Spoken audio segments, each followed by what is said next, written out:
Bukan pada di teman-teman setanah air, nama saya Alvin Lim, saya adalah seorang advokat resmi dan tersumpah. Ya, dan hari ini saya disidangkan hukum acara yang melawan hukum. Ya, jadi teman-teman, ya kan, saya walaupun dikriminalisasi, saya datang. Ketika saya sehat, saya datang. Ya, tidak ada yang jemput paksa, tidak ada, saya datang. Tapi ketika saya sakit, saya dibilang tidak kooperatif. Jadi hakim ini seolah-olah dirinya adalah dewa, bisa mengetahui, melihat orang sehat atau tidak. Padahal sesuai hukum, yang menentukan seorang sakit atau tidak adalah seorang dokter. Mereka punya profesi, jadi nggak bisa ngelihat, kamu berdiri, kamu sakit, kamu sehat, oh kamu diabetes, oh kamu jantung, nggak bisa. Dokter itu dia lakukan ketika di depan sidang. Itu bahkan mereka bawa loh dokter dari rumah sakit Adiaksa, 3 orang tim. Dan mereka bilang saya sakit. Dan dokter sendiri yang bilang saya parah dan akhirnya dibawa ke ICU di rumah sakit Adiaksa. Itu saya dibilang tidak kooperatif.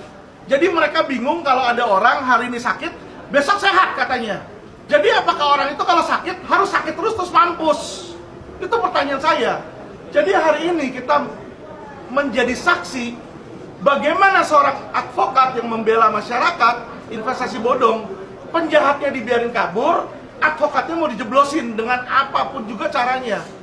Yang sangat menyedihkan adalah hakim mau melanggar pasal 65, itu dibilang tersangka itu dan terdakwa mempunyai hak untuk menghadirkan saksi adecas di situ, dan pasal 160 ayat 1 huruf C di KUHP yang berisi bahwa sebelum putusan hakim wajib mendengar saksi adecas yang dihadirkan oleh pengacara di situ ataupun oleh terdakwa.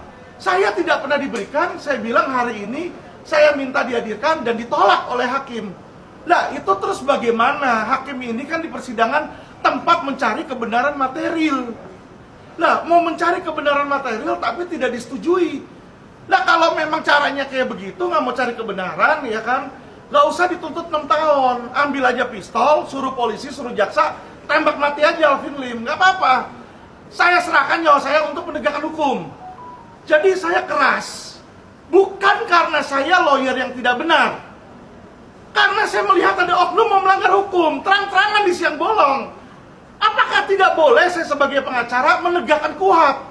Itu yang bilang bukan Alvin Lim loh, yang bilang KUHP, Kitab Undang Hukum Acara Pidana. Kenapa KUHP itu dibentuk? KUHP dibentuk untuk melindungi hak asasi manusia. Di mana seseorang ketika menjadi tersangka atau terdakwa, hak-haknya itu banyak yang hilang, teman-teman. Disitulah makanya hukum memberikan limitasi. Nah, sekarang Indri Surya bisa dilepasin dari penjara bebas demi hukum, penjahat aja dikasih privilege-nya. Masa seorang advokat yang sudah berbakti bagi masyarakat dan bagi para korban investasi bodong tidak mau diberikan hak untuk menghadirkan saksi yang meringankan saya? Lah terus apa yang mau dicari di dalam pengadilan? Ya kan? Jadi kita witness sendiri, kita saksikan sendiri bagaimana keadilan itu runtuh di PN Jakarta Selatan. Dan inilah kenapa saya vokal. Saya tidak benci kepada polisi, saya tidak benci kepada jaksa, saya tidak benci kepada kehakiman. Yang saya benci adalah oknum. Karena oknum inilah sampah yang merusak institusi yang kita cintai. Ya, Alvin tidak pernah berkhianat. Saya kalau mau kabur, saya bisa kabur ke luar negeri. Tidak kok, saya hadapin. Saya ditahan 9 bulan sampai lepas demi hukum. Apa saya pernah kabur dari penjara? Kok saya dibilang gak kooperatif? Dan dibilang sudah diberikan kesempatan. Kesempatan dari mana? Kemarin sidang dipaksa aja, bukan dalam waktunya sidang. Yang diberikan saksi dari jaksa kok kayak begitu.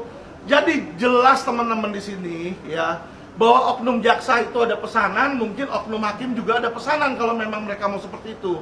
Dan bagaimana masyarakat bisa percaya sama pengadilan apabila pengadilan menegakkan hukum dengan cara melawan hukum? Itu pertanyaan saya. Seseorang mengaku dia aparat penegak hukum, tapi dia melanggar hukum. Misalnya ada orang udah menyerah, ya pencuri ditangkap, malah ditembak mati misalnya palanya, kan nggak boleh. Kita nggak boleh menegakkan pro justia dengan cara melawan hukum dan melawan HAM. Karena kalau mereka lakukan itu, tidak ada bedanya mereka dengan penjahat yang mereka adili.